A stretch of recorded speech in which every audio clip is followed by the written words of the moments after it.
Hey, what's up, everyone? Morey Croson here from the Performance Lab, and today we're going to be going over throwing on the run. I think it's a very important concept for guys to understand some of the differences between what it's like to, throw a regular ball in comparison to what it's like to throw on the run. So here you can see, what happens is that as you're coming around, you go and you get on this left leg, and then that's the first time that you start loading, right? So you start loading on that left leg, you get that front shoulder to come around, and there's still that disassociation, right? So you can see how I'm really trying to create that backwards rotation within my upper body while I'm trying to get my lower body to start rotating open here.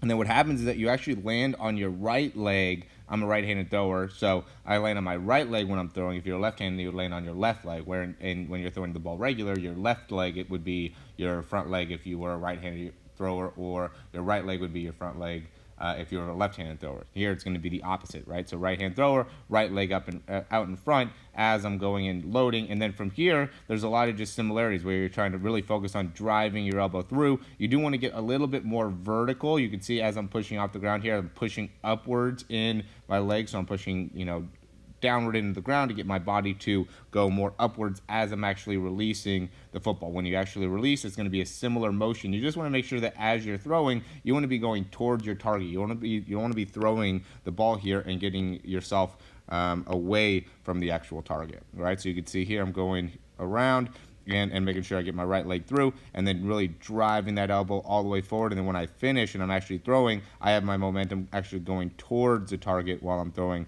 rather than making it so as I'm throwing. I see this mistake a lot where a lot of guys are going off to the side a lot when they're throwing, okay? And the big way to get that is to make sure that those hips, you can see how I'm turning my hips to make sure my hips are facing forward here as I'm turning, and then from there, really driving that elbow through and completing the throw. All right, so those are some of the basics for throwing on the run. You do the same thing if you're rolling off to the left side. You'd really want to get your hips to get around, okay, and then really make sure that you keep your upper body back as you're rolling to the opposite side. So if you're throwing it to the left, now you got to put a big emphasis on getting those hips all the way around and getting a lot of rotation within your upper body to make it so you can throw it. You can really generate a lot more power when you're throwing it to your away side. So if you're rolling out to your left, you could actually throw it with a lot more velocity when you're going that way, because you're naturally able to create a lot more disassociation within your hips and your upper body, hips and your shoulders. And so, really it could be a huge benefit if you learn how to throw to your, rolling out to your opposite side. So if you're right-handed, rolling out to your left, or if you're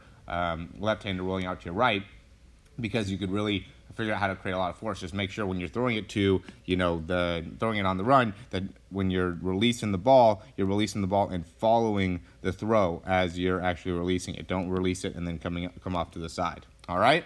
Let me know if you guys have any questions.